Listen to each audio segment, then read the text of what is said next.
राजकीय महिला polytechnic college में टेक्सटाइल डिजाइनिंग विभाग में 3 साल का डिप्लोमा कोर्स उपलब्ध है। इस कोर्स में block printing, stencil, free hand, dye आदि प्रिंटिंग छात्रा को सिखाई जाती है। राजकीय महिला पॉलिटेक्निक कॉलेज को चंडीगढ़ की एक संस्था द्वारा 3 बार बेस्ट पॉलिटेक्निक कॉलेज का अवार्ड मिल चुका है। आइए देखते हैं एक विशेष रिपोर्ट। लेडीज गवर्नमेंट से रिलेटेड काम होता है, तो बच्चे एम्ब्रॉयडरी भी कर रहे हैं।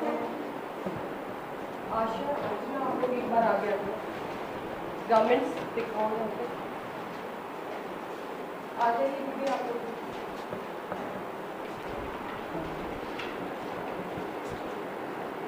ये गारमेंट जिसे इन बच्चों ने खुद यहाँ रेडी किया है, इसके लिए पहले इन लोगों ने सर ये इन बच्चों के द्वारा ही बनाए गए हैं।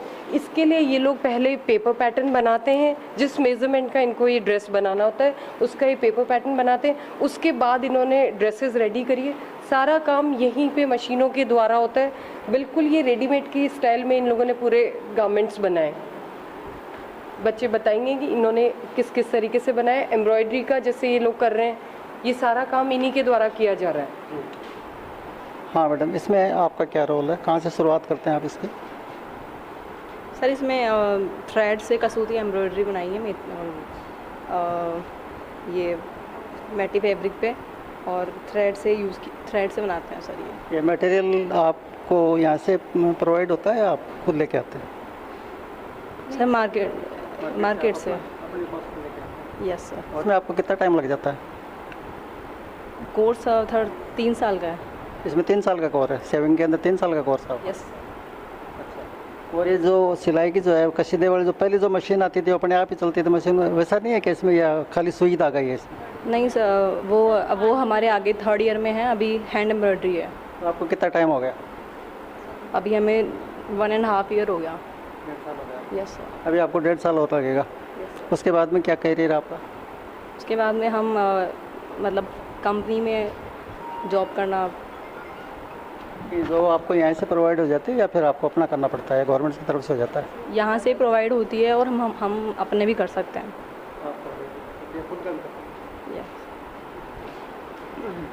बट इसमें दिक्कत क्या क्या आती है? जैसे आप एम्ब्रॉयडरी करते हो तो एक्चुअल में इनिशियल स्टेज पे क्या क्या प्रॉब्लम क्या क्या है? स्टार्टिंग में थ्रेड्स मतलब क्लीन नहीं बनती है स्टार्टिंग में। तो जैसे फर्स्ट प्रोसेस में क्या क्लीनिंग वाला वर्क आता है, उसके बाद प्रॉब्लम आती है। फिनिशिंग की प्रॉब्लम आती है। Yes sir. तो उसको कैसे रिमूव करते हैं फिर आप लोग? प्रैक्टिस करनी पड़ती है लगा। Yes sir. तो जैसे कितने घंटे प्रैक्टिस आप यहाँ पे करते हो, फिर कितने घंटे करते हैं? सर अभी यहाँ पे मतलब एक पीरियड कोई 6 घंटे का भी होता है, कोई 3 घंटे भी, तो कंटिन्यू 3 घंटे भी प्रैक्टिस होती है, फिर घर जाके 1-1.5 घंटे प्रैक्टिस करनी पड़ती है। तो जैसे अब जो आप फिनिशिंग की और इनकी जो प्रॉब्लम बता रहे थे, ये कितने दिन में लगभग रिमूव हो जाती है आप लोगों की? अगर कंटिन्यू प्रैक्टिस करें तो 2-3 दिन में भी हो जाती है। कवर हो जाती है। जैसे मैम है, जैसे हमें नहीं आता तो मैम हमारे सॉल्यूशन मतलब वो बताते हैं। जैसे हमें जो प्रॉब्लम आती है मैम हमारी क्लियर कर देते हैं। मैडम तो गाइड ही करेंगी, करना तो आप ही को है। Yes sir. जब करना आपको है तो आप लोग जब तक अंदर से नहीं करोगे काम को तो होगा नहीं। सर ये इवन काउंटिंग में चलता है, इवन में चलते हैं, मतलब इसमें काउंटिंग होके चलता है। इवन नंबर पे ये वर्क होता है, कसूती वर्क जो होता है, तो ये काउंटिंग पे वर्क होता है सर। और इस वाली ड्रेसों में क्या दिक्कत आती है आप लोगों की इनिशियल स्टेज पे? इनमें तो सर कोई दिक्कत नहीं आती। No sir. जैसे ऐसा तो नहीं स्टिचिंग टेढ़ी जाती है, फिर पता चला ऊपर का तो थोड़ा चौड़ा हो गया, नीचे का सकड़ा हो गया, जैसा चाहता वैसा नहीं बना, ऐसी दिक्कतें तो आती है। उसके लिए पहले हमें ये पेपर पैटर्न रेडी कराया जाता है। हम पूरा जो जितना हमें जो प्रोसेस करनी रहती है वो हम पहले इसी पे कर लेते हैं, ताकि हमें है ना जब स्टिचिंग करते हैं ना तो हमें कोई प्रॉब्लम नहीं होती। पेपर वर्क पहले कर देते हैं, हम पहले क्लियर कर लेते हैं। सर ये चीज़ हमको फर्स्ट ईयर में भी सिखा देते हैं कि जैसे टॉप स्टिच करना, हैमिंग करना, तो जब हम बड़े गारमेंट स्टिच करते हैं तो वो फिर उसमें फिनिशिंग आ जाती है। वो इनिशियल स्टेज पे ही कम सिखा देते हैं, उसको रिमूव कर चुके हैं। Yes sir. उसके बाद हम जब गारमेंट्स बनाते हैं तो वैसी प्रॉब्लम्स नहीं आती, जब कार में निकल पर जाती है। वैसे कोई प्रॉब्लम आती है तो पहले पेपर पैटर्न पे क्लियर हो जाती है। हाँ, तो जैसे पेपर पैटर्न पे किस तरीके से ये जो प्रोसेस चलता है वो किस तरीके से चलाते हो आप? कि भाई ये वाली डिजाइन के अंदर ऊपर हमको ये नाप रखना पड़ेगा, नीचे ये नाप रखना पड़ेगा? जैसे इस तरीके के कैसा हम कैसा? जैसे हमें अभी ड्रेसिंग गाउन बनाना था तो हमारे टीचर बताते हैं कि ड्रेसिंग गाउन बनाना है, आप अपना डिज़ाइन चॉइस कर लो, तो हम चॉइस करके टीचर को बताते हैं। जैसे हमें कोई क्वेरीज होती है तो हम मैम से पूछ लेते हैं, मैम हमारी क्वेरीज कर देती हैं, ठीक कर देती है, फिर हम पेपर पैटर्न कट करके और फिर हम गारमेंट स्टिच कर लेते जो हैं। पेपर कटिंग का वो कंप्यूटर में बनाते हैं या नहीं सर, practically हाथ से? प्रैक्टिकल यहीं से बनता है, हाथ से बनता है। सारा का सारा हैंडमेड ही रहता है। हाँ सर, हैंड तो से ही करते हैं। उसका जैसे सबकी फिजिक तो अलग अलग होती है, तो उसको कैसे आप पकड़ पाते हैं? जैसे अभी इनका नाप का अलग होगा, इनका नाप का अलग होगा, सर मेजरमेंट अपने अकॉर्डिंग मेजरमेंट लेके करते हैं सर। बेसिक टीचर के द्वारा इनको बेसिक ड्राफ्ट दिया जाता है, उसके बाद बेसिक ड्राफ्ट इनको समझाया जाता है कि इसको आप अपने मेजरमेंट में कैसे कन्वर्ट करेंगे। वो सब चीज़ें ये लोग धीरे धीरे कन्वर्ट करते हैं, फिर गारमेंट पे अप्लाई करते हैं, फैब्रिक पे अप्लाई करके गारमेंट का वर्क किया जाता है। तो ये जैसे अभी जो इन्होंने फैब्रिक बना रखी है, इसमें क्या क्या काम करा हुआ है मैडम? इन्होंने स्टिचिंग वगैरह हुई हाँ है? स्टिचिंग करी है, जैसे इन्होंने इसके अंदर योक कटिंग करी है, गैदर्स डाले हैं, ये बटन्स बनाए इन्होंने, फैब्रिक कवर्ड बटन्स बनाए, ये सीक्वेंस वर्क किया है इन्होंने पूरा, इन्होंने ये इस तरीके से गोटा वर्क किया है, बटन्स डाले हैं इससे। अब ये जैसे एम्ब्रॉयडरी भी कर रहे हैं, कुछ बच्चों ने जैसे एम्ब्रॉयडरी भी करी है इनके ऊपर, कुछ ने फैब्रिक पेंटिंग भी करी है। जितना सारे सब्जेक्ट्स को मिला के ये वर्क कर सकते हैं वो कंप्लीट इसमें डाला हुआ है। डिजाइनिंग के बारे में मतलब सर जो भी डिज़ाइन करने होते हैं, block printing, stencil, free hand, dye, इन सब के बारे में जब मतलब पूरा डिप्लोमा कंप्लीट हो जाता है ना, तो उसके बाद 24 डे का वो प्रोजेक्ट होता है। प्रोजेक्ट के अंदर ये काम होता है, मतलब जो टीचर के हाथ में होता है ना अंडर में, वो टॉपिक दे देते हैं। तो ये टाई एंड डाई का है। टाई एंड डाई के अंदर जैसे टाई एंड डाई किया, फिर उसके ऊपर फ्री हैंड प्रिंटिंग कर दी। जैसे ये टाई एंड डाई है तो इसके ऊपर ब्लॉक प्रिंटिंग कर दी, मतलब कुछ भी क्रिएटिव करने के लिए। कुछ भी क्रिएटिव। तो ये आइडियाज़ कहाँ से लेते हैं? ये आइडियाज़ मतलब कुछ मन में भी होते हैं, कुछ नेट से सर्च करते हैं और बहुत सारी चीज़ें देखी हुई है, और सेकेंड ईयर में इंटर्नशिप वगैरह करते हैं तो मतलब क्रिएटिव आ जाती है। आ जाती है उसके नेट पे देख के कुछ खुद की तरफ से भी कुछ अमेंडमेंट का कर होता लेते है, कुछ मतलब थोड़ा सा मिक्स मैच हो जाता है ना, कुछ नेट का देखा, कुछ हमने दिया, कुछ आइडियाज़ टीचर्स देते हैं इसमें क्या करना है, तो सारा मिक्स मैच करके नहीं कुछ न्यू हो जाता न्यू है। हो जाता है। तो जैसे अभी कितने आपने प्रोजेक्ट किए? अभी हमारा प्रोजेक्ट ना चल रहा है रनिंग में, डाई का चल रहा है, नेचुरल डाई का। तो कितने पीसेज बनाए आपने इस पिछले 24 दिन में? कितनी चीज़ों को बनाया आपने? अभी बनाया नहीं है, ये तो मतलब उनका है, नेक्स्ट बच्चों का है, सीनियर्स का है, हमारा तो अभी चल रहा है। अभी जब हमारा वो कंप्लीट हो जाएगा ना, तब प्रेजेंटेशन देनी पड़ेगी, जैसे तब हमारे यहाँ पे पिलो लगेगा। की तो अलग होती होगी, हाँ चादर की अलग होगी, जैसे छोटे लोग बना रखे हैं अपने रुमाल से, इनकी अलग होगी। हाँ, सबकी अलग अलग होती है, अलग वो डिजाइन्स के अकॉर्डिंग होती है। अगर डबल कलर में है तो उसकी 2 बार होगा, और 3 कलर में जितना बार कलर होता है ना उतनी बार डाई होती है उसकी। तो उसको अलग अलग डिजाइन के लिए क्या क्या करना पड़ता है आपको? जैसे डबल कलर में तो क्या क्या प्रोसेस क्या रखना पड़ता है? डबल कलर में है कि मतलब जो पहले जो मतलब लाइट कलर होता है ना उसको पहले लिया जाता है, और डार्क कलर होता है उसको बाद में लिया जाता है। तो जो लाइट कलर होता है ना, पहले मतलब मैंने मेथड मुझे सोचना पड़ता है कि मुझे कौन सा वाला करना है। एक होता है कि पहला वाला लाइनिंग लहरिया वाला, जैसे ये वाला है, तो ये लहरिया वाला है, मतलब तो बीच में से राउंड कपड़े को धागे की सहायता से ना बांधा जाता है, और फिर उसको ना गर्म पानी में डाल के उसको डाई किया जाता है। अगर मुझे उसी पे ना डबल कलर करना है, जैसे ये सिंगल कलर है, तो मुझे ना इसमें सिर्फ वाइट फैब्रिक लिया था ग्रे वाला, और उस पर ये नेवी ब्लू कलर का हो चुका था। अगर मुझे डबल कलर करना है तो इसी के ऊपर फिर मुझे खोल के फिर दोबारा बांधना पड़ेगा। मतलब जहाँ पे कलर हो चुका है ना वहाँ पे छोड़ के जहाँ वाइट कलर बचा है, वाइट कलर है ना, उसको दोबारा से बांधना पड़ेगा और फिर दोबारा डाई करनी पड़ेगी। ये प्रोसेस रहेगा। हाँ। क्या नाम है? राधिका जाटव। अभी तो प्रोजेक्ट चल रहा है वैसे, बाकी फाइनल ईयर हो चुकी है हमारी कंप्लीट, अभी एग्ज़ाम्स हुए थे। बाकी उसमें प्रिंटिंग, डिज़ाइनिंग, हर चीज़ का मतलब टेक्सटाइल से जो भी रिलेटेड है ना, वो सारी डिज़ाइंस का करवाया था। साड़ी की डिज़ाइंस, हर चीज़। दिक्कत क्या क्या आई? जैसे आपने कोर्स किया तो इसमें दिक्कत क्या क्या आती है?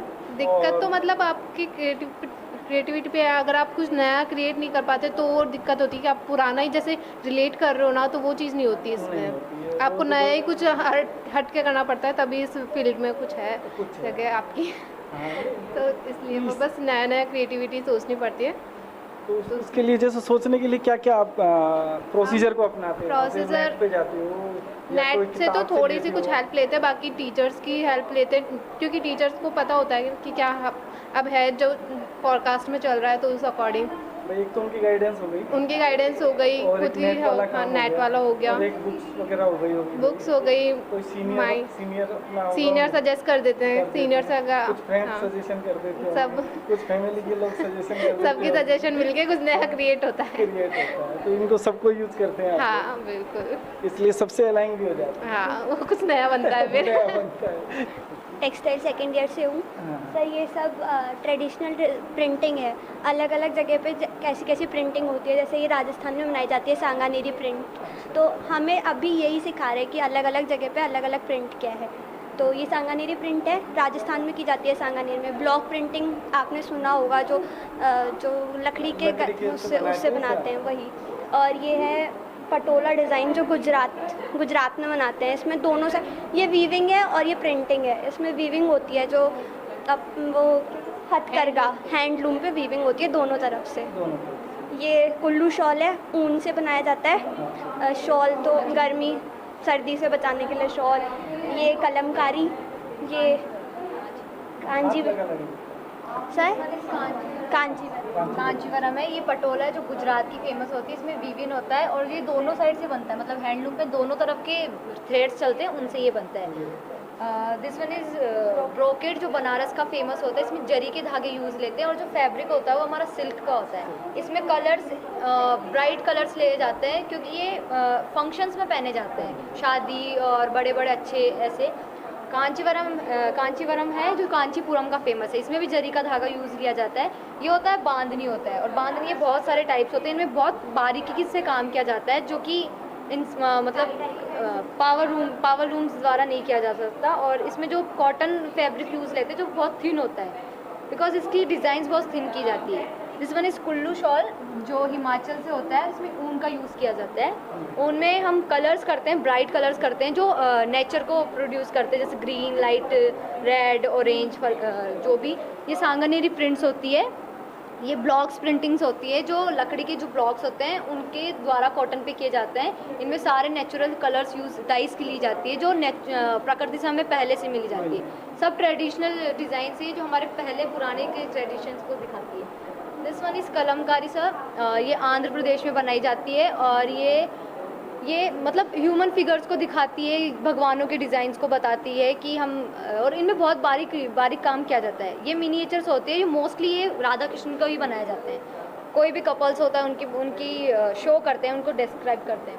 ये फर्ड पेंटिंग होती है जो भीलवाड़ा में बनाई जाती है। जैसे भीलवाड़ा की जो सड़कें होती है उनके ऊपर ये शो करते हैं कि हमारे पुराने टाइम पे राजा महाराजा किस तरह से युद्ध करते थे, उनका कैसा राजपाट था, वो सब ये सब शो करते हैं, उसको रिप्रेजेंट करते हैं। Exactly sir. इसको, और ये मतलब बेसिकली फर्श पे बनाई जाती थी, इसलिए इसको फर्ड पेंटिंग बोलते थे और फिर उसको धीरे धीरे फर्ड बोलने लगे। ये दिस वन इज ये सर, ये हमारे ट्रेडिशनल जो फैशन अभी चल रहा है उस चीज़ को शो करता है कि मॉडर्न आर्ट होते हैं इनमें, कि चिल्ड्रंस वियर मतलब टीनेजर्स के लिए किस तरह के हम डिज़ाइंस बना सकते हैं, अडल्ट्स के लिए कैसे बना सकते हैं और चिल्ड्रंस के लिए कैसे बना सकते हैं, वो सब प्रोड्यूस करते हैं इसमें। इनमें चिल्ड्रंस के लिए कलर्स लेते हैं, ब्राइट कलर्स लेते हैं, जो उनको फैशनेबल तो दिखाए बट उनके साथ उनको कंफर्ट जोन भी हो उनका, कि हमारे लिए कंफर्टेबल है। प्लस इनमें रिपीट्स होता है एक, कि कपड़ा जो हमारा प्रिंट कर रहे हैं उसमें रिपीट्स आए जाए, कि एक के बाद एक डिज़ाइन आ ही जाए, एक डिज़ाइन पर दूसरी डिज़ाइन ना छपे। हाँ। और एक के बाद एक ही डिज़ाइन छपी जाए। ये चिल्ड्रंस वाली में एक ही रहती है या अलग अलग भी रहती है? अलग अलग एरिया के हिसाब से भी रहता है या कुछ? नहीं सर, एरिया के हिसाब से नहीं होता। चिल्ड्रंस वियर के लिए तो हम कुछ भी कार्टून्स वगैरह, फ्लावर्स वगैरह और कुछ भी चॉकलेट्स वगैरह जो चिल्ड्रंस को अच्छे लगते हैं, जो उनको सर ये मॉडर्न आर्ट है, ये तो हम खुद क्रिएट कर रहे हैं। ये ट्रेडिशनल है, जो पहले से ट्रेडिशनल चलता आ रहा है हमारे। ये सर इंटर्नशिप के टाइम में हमने साड़ी बनाई थी। इंटर्नशिप के टाइम कंपनी में जाके ये सांगानेर पे कॉटन का कपड़ा लिया, उसको डाई किया, देन ये ब्लॉक सारा प्रिंटिंग है, ये ब्लॉक्स का प्रिंट होता है जो हमने खुद ने की थी। एंड ये सारा टाई डाई है। टाई डाई के बाद में ये गोल्ड प्रिंट हमने करवाया। ये टाई डाई के हैं। ये कांथा वर्क होता है, जो किसी भी कपड़े को लेके हम उसके ऊपर हाथ से स्टिच करते हैं, जो कि फाइन होता है सर, फाइन तरीके से किया जाता है। सब धागे का थ्रेड्स का होता है ये। तो धागे कौन कौन से रहते हैं, मतलब वैरायटी कितनी रहती है? सिल्क का धागा भी होता है और कॉटन का धागा होता है, वूल का धागा रहता है। मोस्टली कॉटन सिल्क इनका ही लेते हैं क्योंकि वूल थोड़ा गर्मी प्रोड्यूस करता है।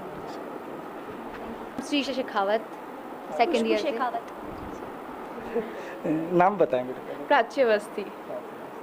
कहाँ से हैं बेटा? अब जयपुर से ही हैं हम। और ये हमारा प्रोजेक्ट वर्क है ये सारा। इसके अंदर स्केचिंग और मॉडर्न डिज़ाइन है। ये स्केचिंग हो रखी है, ये डिज़ाइन हो रखी है ड्रेसेस की। दैन पेन से भी स्केचिंग हो रखी है ये वाली। और ये साड़ी, ये सारा आप लोगों ने कैसे बनाया हुआ है? हाँ, ये पेन से हो रखा है, पेंसिल से भी हो रखा है, कलर से हो रखे हैं। ये काफ़ी नई नई तरीके की डिज़ाइंस बनाते हैं हम लोग। ये सब यहाँ के बच्चे कर लेते हैं? ये सब हाँ, तो हाथ से बनाया हुआ है? ये फ्री हैंड। कौन सा बनाया हुआ है सर अभी तो हम फिलहाल सीनियर्स हैं ना, तो देन ये हमारे जूनियर्स का वर्क है इसलिए। बाकी ये हम लोगों का ही वर्क है सारा। इसको गाइड कौन करता है? इसको कोई टीचर? ये टीचर्स सारे गाइड है, आरती मैम, धीरज मैम, वंदना मैम, ये सारे। स्पेशल एपिसोड के लिए मैम अलग अलग सब्जेक्ट वाइज होते हैं ना, तो अलग अलग सब्जेक्ट किसके पास ये मैम जैसे फर्स्ट मिक्स काम है ये तो फर्स्ट ईयर में आरती मैम के पास होता है, सेकंड ईयर में धीरज मैम के पास होता है, तो ऐसा डिवाइड होता है ये वर्क। हाँ, तो ये सारी टीचर्स हमें सपोर्ट करती हैं, देन फिर हम ये वर्क प्लेस करते हैं यहाँ पर। यस। ये पीछे वाला बताएं। ये ट्रेडिशनल साड़ीज़ की डिज़ाइन है। इसके लिए पहले मूड बोर्ड बनाते हैं हम लोग। मूड बोर्ड बनाने के बाद फिर इसके अंदर हम सिलेक्टेड डिज़ाइंस हमारी मन से या फिर टीचर्स जो सेलेक्ट करती हैं उसके मन से हम डिज़ाइन सेलेक्ट करते हैं, फिर कलर स्कीम तैयार करते हैं। कलर स्कीम तैयार करने के बाद इसके अंदर हम फाइनल डिज़ाइंस जो आप देख रहे हैं ये दिखती है। ये मतलब ट्रेडिशनल साड़ीज़ होती है ना, उसके ऊपर थीम है ये, तो इस थीम के ऊपर वर्क करते हैं। अलग अलग थीम्स होती हैं, जैसे मॉडर्न आर्ट हुई, वहाँ जो शो हो रखे वो मॉडर्न आर्ट है, ये ट्रेडिशनल आर्ट्स है ऐसे। ये वाली कौन सी? ये फोटोशॉप और कोरल के ऊपर वर्क किया हुआ है। ये डिजिटल वर्क होता है, ये आजकल काफ़ी चल भी रहा है। देन इसके ऊपर काफ़ी फोकस किया जाता है हमारे कॉलेज के ऊपर, तो फोटोशॉप और कोरल के ऊपर ये ज़्यादा वर्क किया हुआ है। पूरा वर्क फोटोशॉप और कोरल के थ्रू, ये जो डिजिटल वर्क के ऊपर काफ़ी मेंटेन है। तो इसमें कलर कॉम्बिनेशन वगैरह कैसे चूज करते हैं? सर सब कंप्यूटर से ही, मतलब डिजिटल वर्क है तो ये सारा उसी से होता है। हाँ, जैसे हम फ्री हैंड करते हैं तो वो थीम जो होती है हमारे, वो हम डिजिटल में यूज़ कर लेते हैं। ये यूज कहाँ होते हैं सर? ये सारे प्रिंट्स होते हैं, स्क्रीन प्रिंटिंग में ही यूज़ की जाती हैं, ब्लॉक प्रिंटिंग में भी यूज़ किया जाता है, तो सारी थीम्स और ये थीम सब में काम है? हाँ, ऑल ओवर में। और ये सर ये मॉडर्न आर्ट है, सेम ट्रेडिशनल के जैसा ही है। इसके पहले भी मूड बोर्ड बनाया जाता है, फिर मूड बोर्ड बनाने के बाद इसको मतलब हमारी मनपसंद डिज़ाइन सेलेक्ट होती हैं, मैम करती हैं, हम लोग करते हैं। उसके बाद कलर स्कीम तैयार करने के बाद ये डिज़ाइंस हम कलर स्कीम करते हैं और फिर ये फाइनल डिज़ाइन हम सेलेक्ट करते हैं। ये मॉडर्न आर्ट होती है। ये मॉडर्न आर्ट कितने नंबर का पेपर है? ये 15 मतलब अलग मतलब कि प्रैक्टिकल वर्क तो 15 का होता है, देन तो प्रैक्टिकल जो थ्योरी वर्क होता है वो 70 का होता है। तो क्या नाम होता है इस पेपर का? ये CTD वर्क होता है। क्या दिक्कतें आती है जब ये आप लोग कराते हो, तो ऐसा कैसे मतलब उसको गाइड कैसे कर पाते हो? प्रॉब्लम तो आएगी क्योंकि बहुत बारीक चीज़ें हैं। हाँ, बारीक चीज़ें हैं, पर बच्चे जैसे अलग अलग स्ट्रीम से आते हैं तो हम लोग शुरू में इनको ड्राइंग एंड पेंटिंग की स्किल्स जो है वो सिखाते हैं फर्स्ट ईयर के अंदर। फिर ड्राइंग एंड पेंटिंग जब हो जाता है इनका, तब फिर सेकेंड ईयर में इनको हम पूरा टेक्सटाइल के ऊपर लेकर के आते हैं, फिर फैब्रिक के ऊपर और प्रिंटिंग, डाइंग, ये सब इनको सिखाते हैं। थर्ड ईयर में आते आते इन लोगों को खुद को इनका माइंड अच्छे से सेट हो जाता है कि हमको ये क्रिएटिविटी करनी है, ये कलर कॉम्बिनेशन लेना है, ऐसे डाइंग करनी है, यहाँ हमें जाना है, यहाँ से हमको इसका मैटर मिलेगा या हम इसको यूज़ करके और अपने डिज़ाइंस वगैरह क्रिएट कर सकते हैं। ऐसे भी मैडम बच्चे होते हैं जो 2 साल करने के बाद तीसरे साल में ज़्यादा उनको हर्डल लगती है, ऐसा होता है? सर देखिए, ऐसे काम करने में मतलब पढ़ाई से तो उनको कोई दिक्कत नहीं आती है, कोई अलग अगर घर की या कोई इस तरह की बात, पढ़ाई में तो बच्चों को कोई दिक्कत नहीं आती है। यहाँ पे सारी बिल्कुल कंफर्ट जोन में होते हैं और ये लोग खुद चाहते हैं कि हम लोग अच्छे से अच्छा इसमें सीख पाएँ और कर पाएँ। Thank you. के नाते हमारा उद्देश्य तो यही है कि हम अपने बच्चों को जितना भी मैक्सिमम नॉलेज दे सकते हैं, अधिकतम ज्ञान दे सकते हैं वो दें, क्योंकि इन कोर्सेज का उद्देश्य क्या है कि बच्चा खुद के पैरों पर खड़ा हो सके, तो इसीलिए सब कोशिश रहती है। और मैं ये कहना चाहूँगी कि एक सरकारी कॉलेज होते हुए भी सभी लोग बहुत मेहनत के साथ पूरा काम करते हैं। बाकी आपको हमारे बच्चों से भी फीडबैक मिला होगा कि हमारे बच्चों को तारीफ कर ही रहे हैं। हाँ, ऐसे बच्चे मिले हमको शानदार। हाँ, कि और फील्ड में अच्छे से इस्टेब्लिश है। आज 1981 से महिला पॉलिटेक्निक शुरू है और हमारी जो इसके पहले प्रिंसिपल थी वो भी यहीं से पास आउट थी और काफ़ी अच्छे से इस्टेब्लिश है बच्चे फील्ड में। यहाँ पर भी नहीं, इवन बाहर विदेशों में भी बच्चे हमारे गए हुए हैं, बिल्कुल गए हुए हैं सब। पॉलिटेक्निक स्टूडेंट्स के बारे में ये माना जाता है कि उनको सब वो अपने काम तो बहुत अच्छा करते हैं, पर वो ऐसा समझते हैं कि सब वो लोग अपने आप को बहुत अच्छे से प्रेजेंट नहीं कर पाते हैं। पर मैं आपकी ये गलत फहमी भी दूर करना चाहती हूँ। देखिए सब बच्चों में तो एज सच कोई कमी वाली बात नहीं होती। हमारे यहाँ जो एडमिशन, मैं वही बता रही हूँ आपको, हमारे यहाँ जो एडमिशन होते हैं ना सब, उसके लिए कोई एंट्रेंस टेस्ट नहीं होता है, केवल मेरिट बेसिस पर बच्चों को एडमिशन मिलता है। तो सबसे बड़ी बात ये तो है कि एक आर्ट कॉलेज होते हुए भी बिना एंट्रेंस टेस्ट के बच्चा एडमिशन लेता है, तो उसको निखारना तो पड़ता ही है सर, बिल्कुल निखारना पड़ता है। बच्चा आया है, उसको एक पेंसिल उठाना भी नहीं आता है कि वो कैसे ड्राइंग करेगा, बट हमारे टीचर्स और हमारे बच्चों की मेहनत से वो पूरा सीख लेते हैं इस तरह से कि किस तरह से ड्राइंग। आप देखिए उसको लाइन खींचना नहीं आता, लेकिन वो एक अच्छा डिज़ाइनर बन के निकल जाता है। तो उनकी ज़ील, उनकी लगन, ये हमें उनमें पैदा करनी पड़ती है, पर बच्चे उसको पूरी तरह से पूरा करते हैं। उसके लिए आपको क्या क्या करना है? हमेशा बच्चे को एक एक बच्चे की सीट पर जाकर और उसे सिखाना पड़ता है कि आप हाथ पकड़ के सिखाना पड़ता है कि आप इस तरह से पेंसिल को चलाइए, तो बच्चा सीख जाता है। देखिए इंटेलिजेंट बच्चे को तो हर कोई आगे बढ़ा देता है, बात यह है कि जो बच्चा ग्रास रूट से आ रहा है उसको आप अगर ऊपर उठा सके। पर मैं आपको बताती हूँ कि हमारी बच्ची थी जिसने डिप्लोमा किया था 2nd डिवीज़न में, और हमें लगता था कि नहीं ये क्या कर पाएगी, बट आज वो खुद अपनी इंडस्ट्री बहुत सक्सेसफुली रन कर रही है। क्या, किस नाम से? इंदिरा मीणा, उसका खुद का नाम इंदिरा मीणा था, और इवन उसके बैक भी थी, मतलब उसका पेपर भी ड्यू था, उसके बाद उसने उसको किया, बट आज वो बहुत सक्सेसफुल है अपने फील्ड में। और एक क्या होता है, देखिए अब इसको आप ऐसे अदरवाइज मत लीजिएगा, बट बच्चा BA करता है, BCom करता है, एक सेट सिलेबस होता है जिसको साल दर साल वो पढ़ता चला जा रहा है। बट जब यहाँ आता है तो बच्चे की क्रिएटिविटी होती है, मतलब मैं एक फूल भी बनाना है, उसमें जो रंग करना है मैं सोचूंगी मेरे हिसाब से कि मुझे कैसा करना है, आप सोचेंगे अपने हिसाब से।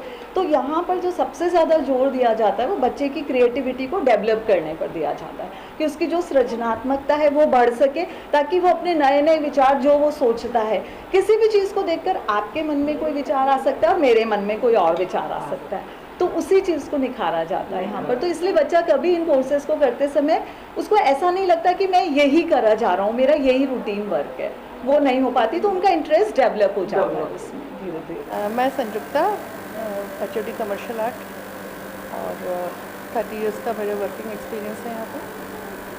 मैडम ये बताएं कि आपके पास बच्चे किस तरीके से आते हैं, जब जाते हैं उनकी पोजीशन क्या होती है, इनिशियल स्टेज क्या होती है और फाइनल स्टेज क्या होती है, उसके बारे में थोड़ा सा ब्रीफ करें। हाँ, स्कूल से जब आते हैं तो जैसे उनको अपने लक्ष्य के बारे में बिल्कुल भी नहीं मालूम होता है, और स्कूल से छूटे तो जस्ट ऐसा लगता है कॉलेज गए हैं, अब मतलब फ्रीडम आ गई है। लेकिन यहाँ की धीरे धीरे कोर्स में उनको इंटरेस्ट आने लगता है, फिर इतनी ट्रेनिंग्स, इतनी फील्ड विजिट्स और प्लेसमेंट, और उसको लेकर हम लोग काम करते रहते हैं, तो उनको अपना लक्ष्य धीरे धीरे दिखने लगता है। हाँ, और निकलने के बाद तो ये लगता है कि आप लोग कहते थे हम मानते नहीं हैं, लेकिन ये कि प्लस पर्टिकुलरली कमर्शियल आर्ट में बहुत अच्छी जॉब अपॉर्चुनिटीज़ पेंडेमिक के बाद से जनरेट हुई हैं। डिजिटल मार्केटिंग, मीडिया और फोटोग्राफी में जैसे आप देख रहे हैं कि डेस्टिनेशन वेडिंग और इस तरह के नए नए आयाम खुले हैं इस सब्जेक्ट के लिए, तो बहुत अच्छा रिस्पांस स्टूडेंट्स को भी मिलता है। इनफैक्ट मतलब लगातार डिमांड बनी हुई है इसमें। तो जैसे प्रैक्टिकल करने के लिए कहाँ भेजते हैं? प्रैक्टिकल करने के लिए हमारे पर्टिकुलर कमर्शियल आर्ट जो है 6-7 इंडस्ट्रीज़ को सर्व करता है, जिसमें प्रेस में चले जाते हैं ये लोग, और फैक्ट्रीज़ में चले जाते हैं, क्ले क्राफ्ट वाली इंडस्ट्री है, प्रिंटिंग इंडस्ट्री है, और कंटेंट राइटिंग एक बहुत अच्छा क्षेत्र उभर के आया है लड़कियों के लिए, और ये विजुअल मार्केटिंग जो है ये भी अपने आप में एक बहुत अच्छा फील्ड डेवलप हुआ है। फोटोग्राफी है, फिल्म है, फिल्म हमारे सब्जेक्ट का अल्टीमेट वो है एक तरह से, मतलब पूरा का पूरा एक कॉम्पैक्ट तैयार कर देते हैं। हाँ जी, कि हर चीज़ निकल सकती है। हाँ जी, हाँ जी, मल्टीपल एंट्री इसमें मिलती है। एक जॉब से भी 25 जॉब। सबसे अच्छी बात ये है कि ना गर्ल्स अगर चाहे, लड़कियों के साथ नॉर्मली ऐसा आता है कि शादी होती है तो उनका करियर एक रुक सा जाता है, पर इस सब्जेक्ट में ऐसा है कि आपके पास बहुत ज़्यादा ज़रूरत नहीं होती कि आपके पास इंटरनेट होना चाहिए, कंप्यूटर है और अगर कैमरा है तो आप अपना काम घर से बैठ के भी कर सकते हैं। टाइम बाउंड भी नहीं है, इसीलिए इस मतलब जब फ्री हैं जब ही कर लो। फ्रीलांसर की जैसे भी वर्क होता है। बिल्कुल। बाकी स्कूलों में, टीचिंग में और कॉलेजेस, हर जने को मतलब विज्ञापन की दुनिया के लिए काम करते हैं हम, तो आज तो कोई भी प्रोडक्ट ऐसा नहीं है जो बिना विज्ञापन की ज़रूरत नहीं है। बिल्कुल सही बात कह रहे हो। एड इंडस्ट्री तो बड़ी इंडस्ट्री है तो, और उसके आयाम भी बहुत है। बहुत है, और ये काफ़ी पुराना कॉलेज है, कम से कम 41 का है। हाँ, तो और महिलाओं के क्षेत्र में बड़े क्षेत्र में काम कर रही हैं। हाँ। कितने एडमिशन होते होंगे आप? 40 का इंटेक है सभी ब्रांचेस के लिए। एक खाली कॉस्ट्यूम में 60 का है और लगभग पूरी हो जाती है। जयपुर में तो खूब अच्छी डिमांड है। कोटा और जोधपुर और कमर्शियल आर्ट की ब्रांच और है वहाँ पर। दो और है। हाँ, जयपुर राजधानी होने के कारण और काफ़ी अच्छा स्कोप है। तो कह रहे हैं कि सांगानेर में भी एक पॉलिटेक्निक और है। मुझे बताते हुए बहुत खुशी होती है कि सबसे पुराना कॉलेज होने के साथ ही इस कॉलेज को बेस्ट पॉलिटेक्निक अवार्ड 3 बार मिला है। 3 बार सही बात है। जो चंडीगढ़ की शायद कोई संस्था है वहाँ से वो देती है। तब इतना डिजिटलाइजेशन नहीं था, लेकिन आप देख सकते हैं कि हम लोग सब अपडेटेड हैं आज के हिसाब से जो भी है। इवन मैं तो प्राउड से कहती हूँ कि जयपुर में इस तरह की संस्था ही नहीं है जहाँ के। आज आए हुए राजकीय महिला पॉलिटेक्निक कॉलेज के प्रिंसिपल सर के पास। सर बताइए आपके यहाँ कौन कौन से कोर्सेज चल रहे हैं? नमस्कार सर हमारे यहाँ संस्थान में 5 कोर्स चलते हैं। ये तो costume design and dress making, textile design, commercial art, modern office management और ब्यूटी कल्चर। 5 डिपार्टमेंट। कितनी सीटें रहती हैं? हाँ, इसमें सर हमारे जो CDDA में कॉस्ट्यूम डिज़ाइन ड्रेस मेकिंग उसमें तो 60 सीट है, टेक्सटाइल डिज़ाइन में हमारी 40 सीट है, कॉमर्शियल आर्ट में भी 40 सीट है, मॉडर्न ऑफिस मैनेजमेंट में 30 सीट है और ब्यूटी कल्चर में हमारी 40 सीट है। इस तरह से हमारी टोटल 210 सीट है। सर इसमें जॉब की क्या सिक्योरिटी रहती है आप? हमारे यहाँ पे जो बच्चियाँ ट्रेनिंग करके जाती है, कोर्स करके जाती है, उनका 100% प्लेसमेंट हो जाता है। इवन कई बच्चों का तो 100% ही ज़्यादा, यानी 2-2, 3-3 जगह उनको ऑफर आता है। हाँ, और प्लेसमेंट लगभग सभी बच्चों का हो जाता है अच्छी अच्छी कंपनियों में, अच्छी अच्छी जगह। हाँ सर ये भी बताएंगे मिनिमम क्या पैकेज रहता है, मैक्सिमम कितना? मिनिमम हमारी जो बच्ची जाती कहीं भी ज्वाइन करती है तो 15,000 से कम नहीं मिलती है। बाकी आगे जाती है तो कई हमारी बच्चे जो अच्छी काम बहुत अच्छी जगह कर रही है उनका पैकेज और ज़्यादा है, बट मिनिमम अगर कुछ जाए तो 15,000 से शुरुआत है। जी सर। एक सर कोई सेल्फ एंटरप्रेन्योर भी बने हैं क्या यहाँ से? हाँ सर, हमारे यहाँ पे बच्ची जो पहले यहाँ से डिप्लोमा की है वो अभी कुछ दिनों पहले मेरे पास में एक बच्ची आई थी, वो इस इसका अपैरल का काम करती है। CDDA में उसने डिप्लोमा किया कॉस्ट्यूम डिजाइन ड्रेस मेकिंग में, और उनका सीतापुरा में खुद की इंडस्ट्री है और बहुत अच्छी तरह से अच्छी पोजीशन में उनका खुद ने काम कर दिया यहाँ से शुरू कर। जी सर। सर आपके आने के बाद यहाँ क्या क्या डेवलपमेंट वगैरह हुआ, थोड़ा बता। हाँ एक्चुअली सर क्या हुआ, पिछले 2 साल 2020 और 21 तो कोरोना में बीता, तो उसमें तो कोई काम हुआ नहीं क्योंकि बच्चे ज़्यादातर क्लासेज बंद रही, कोरोना के कारण ऐसे रेगुलर नहीं रही। अभी पिछले 6 महीने में हमारी कॉलेज में सब एक्टिविटीज़ हो रही है। हमारे गेम्स तो स्पोर्ट्स हुआ, हमारे फेयरवेल पार्टी हुई, फ्रेशर पार्टी हुई और एग्ज़ाम वगैरह सब हुए। अब 6 महीनों में यानी कम टाइम में भी हमने काफ़ी काम किया। हमारे यहाँ पर एडमिशन का जो मिनिमम क्वालिफिकेशन और 10वीं है, 10th पास, भले वो राजस्थान बोर्ड से हो या CBSE से हो, 10वीं पास होते हैं। लेकिन हमारे यहाँ पर बच्चे हायर क्वालिफाइड भी आते हैं, यानी जो 12th पास है, जो ग्रेजुएशन है, जो पोस्ट ग्रेजुएशन है, वो भी हम आकर कोर्स करती है। हमारे जो CDDA में कॉस्ट्यूम डिजाइन ड्रेस मेकिंग है या ब्यूटी कल्चर है या ऐसी ब्रांचेज हैं जहाँ पर ग्रेजुएट भी आते हैं, पोस्ट ग्रेजुएट भी आते हैं, बट मिनिमम क्वालिफिकेशन हमारी 10th है। एज बार का कोई दिक्कत नहीं? नहीं, एज की कोई लिमिट नहीं है, एज की कोई लिमिट नहीं, कोई भी कर सकते हैं। और हमारे यहाँ पर जो SC ST या OBC की जो बच्चियाँ आती है, माइनॉरिटी की जो बच्चियाँ आती है, उनके लिए स्कॉलरशिप मिलती है और ट्यूशन फीस तो हमारे यहाँ सबकी माफ़ है। गर्ल्स कॉलेज में राजस्थान सरकार ने सबकी माफ़ कर रखी है। ट्यूशन फीस हमारी कोई भी कम्युनिटी की आई बच्चियाँ उन सबकी ट्यूशन फीस माफ़ है। क्या फीस स्ट्रक्चर क्या रहता है हमारे यहाँ पर सर? अभी पिछले 2 साल से सेमेस्टर स्कीम शुरू कर दिया। एक सेमेस्टर की फीस हमारे 3575 रुपये है, एक सेमेस्टर की। इस तरह से 2 सेमेस्टर की 2 बार 3575 लगते हैं। और हमारी हॉस्टल की सुविधा भी है। राजस्थान गवर्नमेंट ने हॉस्टल उनके बहुत मिनिमम चार्ज हुए, 6 महीने एक सेमेस्टर में एक बच्चे से 500 रुपये हॉस्टल का चार्ज करते हैं। हाँ जी, फूड का उनका अलग से पे करना पड़ता है, बट रूम का किराया है 6 महीने का 500 रुपये। फूड का उनका खुद चलाती है, जितना भी आते हैं उसके हिसाब से वो डिस्ट्रीब्यूट कर देते हैं, उन्हें चैरिटी कर लेते हैं। जी जी सर, एक जैसे जॉब के बाद भी ऐसे कुछ बच्चे हैं जो आपसे आके एडवाइस वगैरह लेते हैं, तो उस टाइम क्या करते हैं आप? हमारे जॉब के बाद में बच्चे प्लेसमेंट के लिए पूछने आते रहते हैं। कई कंपनियां जो मांगती हैं कि पुराने पास आउट बच्चे जिनको 1 साल का 2 साल का एक्सपीरियंस होता है, तो हम फिर उनको रेफ़र करते हैं उनके लिए, जिन्होंने 1 साल का अनुभव ले रखा है या 2 साल का अनुभव ले रखा है, वो फिर बड़ी कंपनियों में प्लेसमेंट की जाते हैं। कुछ बच्चियाँ जो है वो हायर एजुकेशन में भी जाती है, आगे उच्च शिक्षा प्राप्त करने के लिए राजस्थान या राजस्थान से बाहर भी जाती है। हायर एजुकेशन के लिए कौन कौन से, जैसे आपसे बच्चा लेता है तो आप कहाँ रिकमेंड कहाँ करते हैं सर? हायर एजुकेशन में हमारे राजस्थान में अभी टेक्सटाइल एक ब्रांच हमारी टेक्सटाइल डिज़ाइन है, उसमें इंजीनियरिंग होती है, तो इस बार अभी गवर्नमेंट ने शुरू किया है। अदरवाइज़ यहाँ पर नॉन इंजीनियरिंग में आगे हायर एजुकेशन के रास्ते सब बंद थे, परंतु टेक्सटाइल डिज़ाइन में अभी ब्रांच की है। तो यहाँ पर जहाँ पे टेक्सटाइल का जो बीटेक का कोर्स होता है, वहाँ पे लेटरल एंट्री के थ्रू उनका सेकेंडरी एडमिशन हो जाता है, जो यहाँ से डिप्लोमा करके जाते हैं उनका वहाँ। देखिए हमारे बेसिकली ये फर्क रहता है, यहाँ डिप्लोमा 10th पास करने के बाद में आ जाते हैं।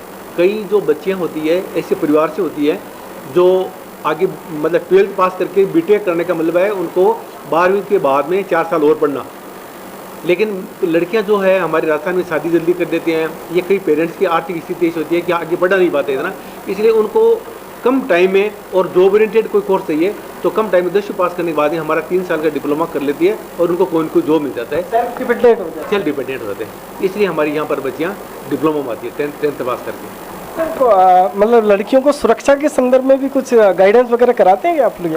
हाँ, हमारे यहाँ पर एक तो हमारी कॉलेज के अंदर हमने कमेटी बना रखी है, वो बच्चों के साथ किसी भी तरह का अगर कोई हरासमेंट होता है तो उनकी एक हमने बना रखी है। पूरे कैंपस में हमारे कैमरे लगे हुए हैं, तो कैमरे से हर चीज़ रिकॉर्डिंग होती है, दिन और रात को 24 घंटे चलता रहता है वहाँ पर। और हॉस्टल की भी हमने फैसिलिटी है जिसके अंदर हमारी सिक्योरिटी गार्ड लगा रखे हैं, पूरी सुविधा दे रखी है बच्चों को। जो भी स्टूडेंट हमारे यहाँ एडमिशन लेता है, जिस भी माहौल से आता है, हम हमारे यहाँ जो एक एटमॉस्फेयर तैयार किया जाता है वो इस तरह तैयार किया जाता है क्योंकि हमारा ये जो कोर्सेज है सब स्किल से रिलेटेड है, और स्किल का जो होता है वो तभी डेवलप हो सकता है जब बच्चे के टैलेंट को हम एनहेंस करें, और उसके लिए बच्चे का स्ट्रेस फ्री रहना बहुत ज़रूरी होता है। तो सभी टीचर्स मिलके उन स्टूडेंट्स को उस लेवल पर लाते हैं कि वो अपनी जो भी क्रिएटिविटी है, जो आइडियाज़ हैं, वो अपने टीचर से शेयर करें, या और जो जहाँ भी उनको हेल्प मिले वहाँ वो शेयर करें और उसको एनहेंस करें। और सर ये जैसे ऐसा भी होता है कि कई बार कि आपको लगता हो कि ये बच्चा खुद ही नहीं समझ पा रहा है कि इसमें ये क्वालिटी है, ये स्किल है, और उसको आप लोगों ने एकदम जीरो से हीरो बना दिया, ऐसे है? हाँ, कोशिश बिल्कुल पूरी की जाती है कि बच्चे को हम उस लेवल पे लाएं कि वो बेझिझक उसका जो भी आइडिया हो। बेसिकली प्रॉब्लम कई बार क्या होती है, कुछ बच्चे झिझक के कारण अपनी बातों को शेयर नहीं कर पाते, तो जो ऐसे बच्चे हैं उनको हम बिल्कुल उनके साथ बच्चों की तरह ही ट्रीट करके उस लेवल पर जाकर उनसे वो चीज़ें हम निकलवाने की कोशिश करते हैं, और उसको फिर उसी हिसाब से गाइड करते हैं कि वो अपने इस स्किल को किस डायरेक्शन में लेके जाए। तो ऐसा एक तो उदाहरण बताइए ना सर, जो ऐसे लगता हो कि मतलब बिल्कुल नेगेटिव जोन में हो और उसको पॉजिटिव जोन में आप लोग ले। पर्टिकुलरली किसी एक का तो नहीं कह सकते, ऐसे केसेस आते हैं हर साल हमारे पास। कुछ बच्चे आते हैं जो कि क्योंकि एक सोशल बैकग्राउंड भी सबका अलग अलग होता है, कुछ शाई नेचर के होते हैं, वो बच्चे जो है कुछ गाँव से भी आते हैं, वो इतना खुलकर नहीं आ पाते हैं, तो उनको हम कोशिश इसी तरह करते हैं कि वो हमें बिल्कुल अपनी जो प्रॉब्लम्स हैं वो भी शेयर करें। अगर किसी प्रॉब्लम की वजह से वो हम यहाँ स्टडीज़ में ध्यान नहीं दे पा रहे हैं, कोई भी प्रॉब्लम हो, इकोनॉमिक प्रॉब्लम हो सकती है या किसी और तरह की प्रॉब्लम हो सकती है, अगर वो उस वजह से पढ़ाई पे नहीं ध्यान दे पा रहे हैं, तो उन प्रॉब्लम्स को भी सॉर्ट आउट करने के लिए हमारे फैकल्टी मेम्बर्स, हमारे प्रिंसिपल सर, सब उनके लिए तैयार रहते हैं कि उसको सॉर्ट आउट करें ताकि बच्चा स्ट्रेस फ्री होकर अपनी पढ़ाई कर सके। उसकी वो प्रॉब्लम सॉल्व हो जाएगी तो बच्चा डेफिनेटली आगे बढ़ने के लिए अपने काम करें।